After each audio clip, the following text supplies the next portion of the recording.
Disney adults. Are they scary, misunderstood, quirky, all of the above? I wrote the book on Disney adults, and I'm here to tell you the truth.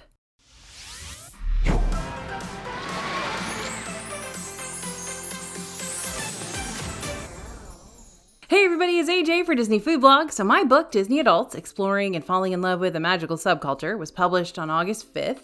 But even before the book signings and the podcast interviews and the absolute honor I felt when I learned I'd hit the New York Times bestseller list, I was conducting interviews with hundreds of fellow Disney adults. I was staying up until 2 a.m., cup of tea in hand, looking over the latest chapter I'd written and realizing that it all had to be changed based on what I just found out during my research. Even as a Disney adult myself, I learned so much about this subculture that I didn't realize I'd unearthed during this writing process, and I wanted to take a minute to share some of my most eye-opening findings with you since Disney adults are kind of having a moment right now. Guess we can't really get into the truth of something if we're still not sure what it is in the first place. So let's clear that up first. What is a Disney adult? Or rather, who are Disney adults? Well, depends on who you talk to. After all, a Disney adult tends to go beyond simply being an adult who loves Disney. Some of us are hobbyists to the extreme. Vacations to the Disney parks, wardrobes filled with theme park spirit jerseys and Mickey-eared backpacks. First in line for the next Disney movies and shows and books and other forms of media that end with that little happily ever after flourish. But the truth is that Disney adults are on a much broader spectrum than that, and we're not always that obvious. In my research, I settled on this broad definition for Disney adults. We're people who are intentional about interfacing with Disney products and experiences, and we willingly choose Disney in our lives. But not all of us are easily spotted, and the truth is, during that research, I rarely found a Disney fan whose entire personality was solely Disney. Disney's a hobby. It's an element of who we are, and not the entire picture. Okay, you know the cheesy phrase, "this is why we can't have nice things," referring to a group of people who ruin something for everyone else? That's kind of how Disney adults feel about other Disney adults, due to the somewhat negative reputation that this community has built. Sure, my definition of Disney adult is pretty neutral, but Disney adults have also been defined by others as being too afraid to grow up, like a variation on Peter Pan syndrome, maybe lacking self-awareness, or being obsessed with the whole Disney brand to an embarrassing degree. I mean, we've all seen the TikTok skits and the TV episodes and the YouTube parodies putting the idea of Disney adults on blast.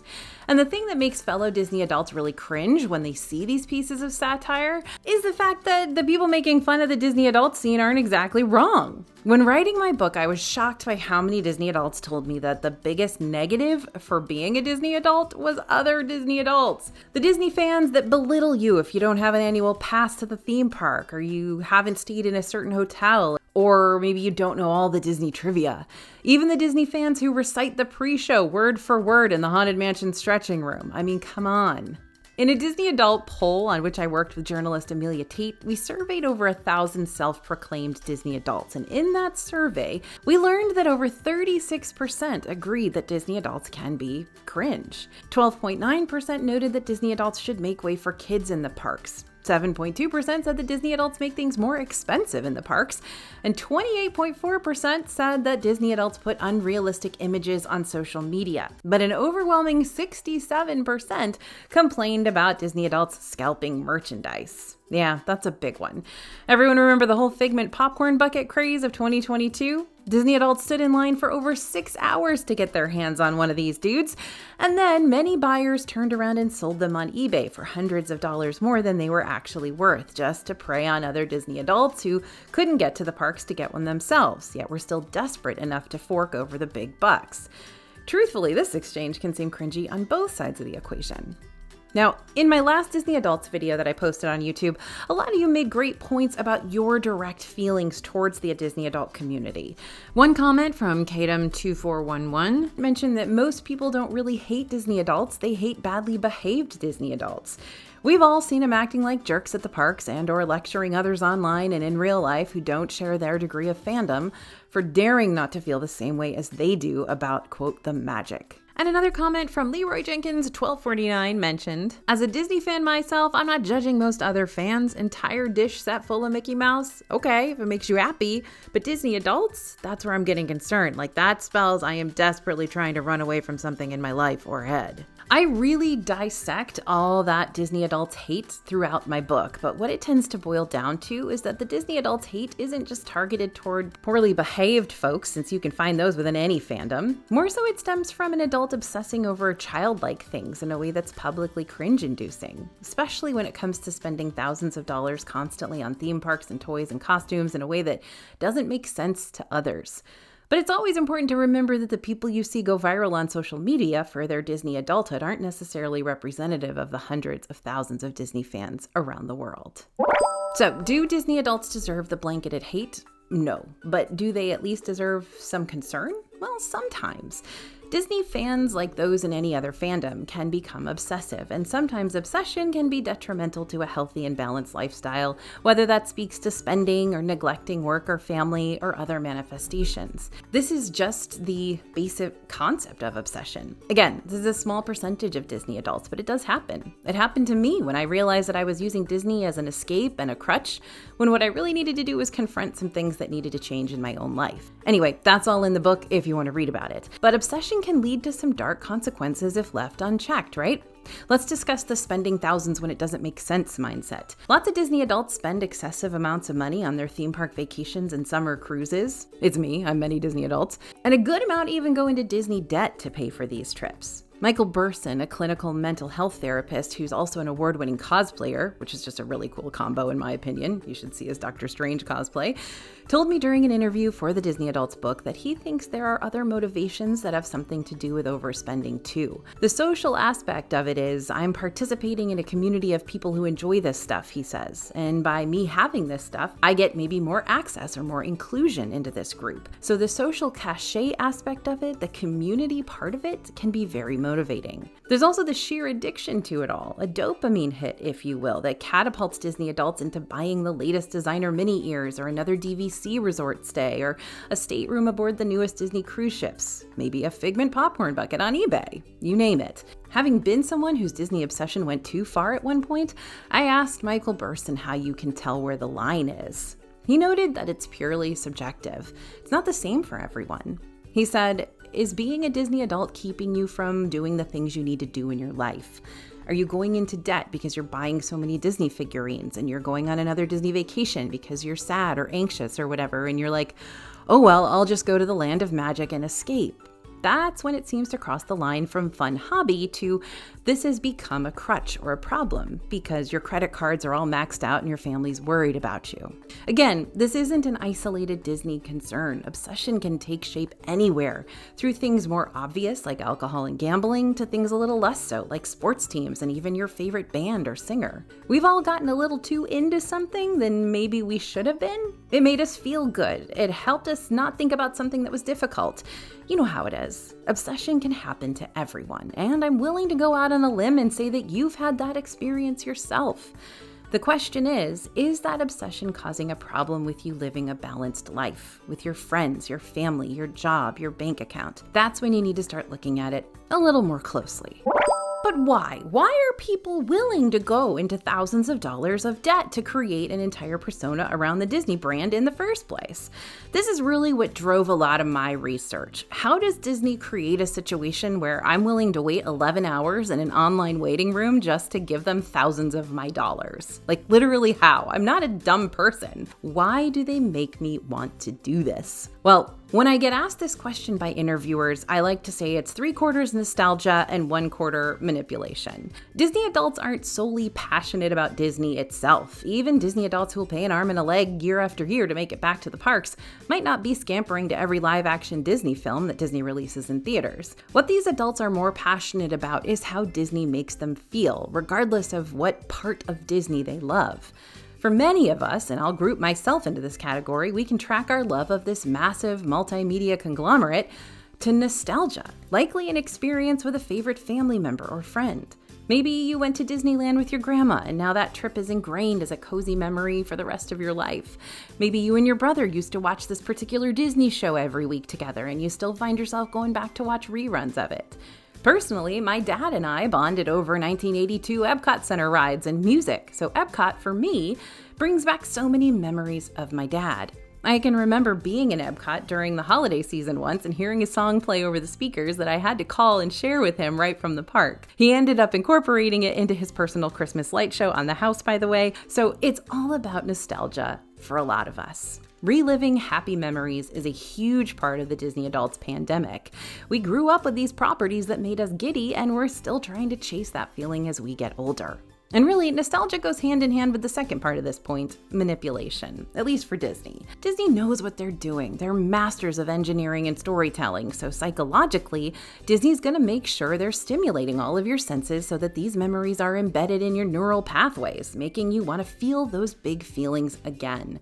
And those memories can be as big as watching fireworks shoot off over Cinderella Castle, or as small as riding the cozy Living with the Land in Epcot, and then riding it again because there's no wait. And that combo of manipulation and nostalgia is something we've seen Disney wielding even now. Disney absolutely knew what they were doing when they pitched the new Test Track update as one that pulls influence from the former World of Motion ride that used to be in Epcot. And that magic of Disney Animation Studio that's currently being built in Hollywood Studios is indeed Disney dipping back into their MGM Studios days. Even with Disney building lots of new lands for the upcoming generations to grow nostalgic for over time, Disney's still finding ways to cater to the current Disney adult scene by tugging on heartstrings and reminding them why they fell in love with the brand in the first place. So I also get asked by a lot of interviewers if I see the Disney adults community growing in the future, and the answer is an unequivocal yes. We're in a period right now where we have a generation of adults who were babysat by Disney.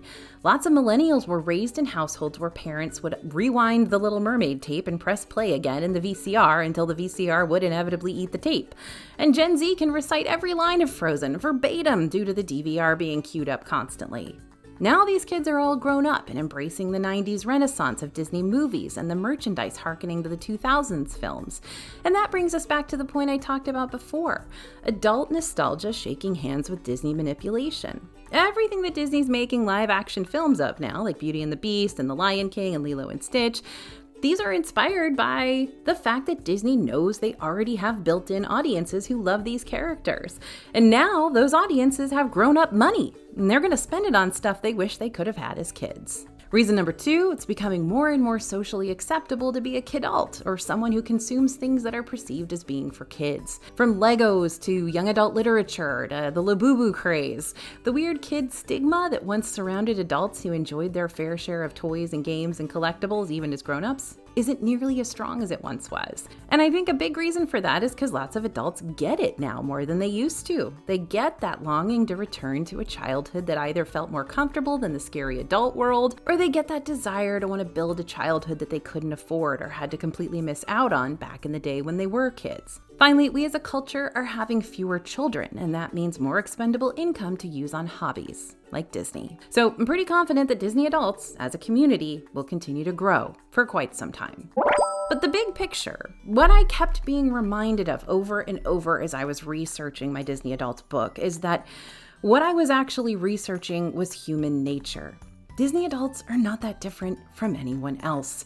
The desire to be a part of a community, the response to dopamine and other brain chemicals that make us feel safe and secure and happy, the whole wanting to hold on to our family and friends with whom we have so many memories. At our core, we strive for security and happiness and familiarity. And in a day and age where we got breaking news at our fingertips at all times, that often depicts just utter chaos, it's that basic understanding of human decision-making and emotional manipulation that feels more important than ever for us to start wrapping our heads around. Like, why are we like this? What base impulses are being fulfilled by the urges we're having? And how can we use that knowledge to figure out a little bit more about what makes us us? We tend to hate what we can't understand. We're afraid of it, we're scared of it, and that's a big reason why people hate Disney adults too, because they respond to things differently than what others might find as normal. Like, what do you mean your life's falling apart so you're gonna book a 3-night stay at Animal Kingdom Lodge? Despite what you might see about Disney adults depicted online, which can be very extreme and concerning for sure, there's so much more of the iceberg beneath the water. You see what makes the headlines because of the shock factor, but what you don't see nearly as much are the thousands upon thousands of Disney adults who use Disney as actually a positive lens through which to see a world that can be experienced as exceedingly negative right now. If you're a Disney adult, or even a kidult really, you're not damaged goods. You're most likely a regular person who has a hobby you love. And more importantly, despite what stigma might tell you, you are not alone in the way you feel about things. Even if someone doesn't understand Disney adultism in the same way that you do, what everyone can understand is the desire to feel like they're a part of something. Whether that's right now or by returning to a past where something felt more tangible. One more thing I want to say real quick. Thank you to everyone who's picked up Disney Adults from the bookstore shelves or downloaded it onto your Kindle to take on vacation with you or listen to the audiobook on your daily commute to work. Thank you to everyone who's come out to my book signings. It has been an absolute joy, my absolute pleasure to meet you. Your continued support means everything to me, and in return, the DFB team and I are going to keep helping you plan those big Disney vacations through this YouTube channel, social media, our website, through our DFB guide to Walt Disney World Dining. This is why we get up in the morning, and it's what we truly love to do. And if you haven't had the chance to pick up the Disney Adults book yet, no problem. You can actually grab it right now at dfbstore.com. I will even sign it for you. And you can check out some of our other Disney Adult collection, like hats and shirts and those premium collector's boxes too. Thanks for listening, everyone, and thanks for watching. As always, this is AJ for Disney Food Blog, and I'll see you real soon.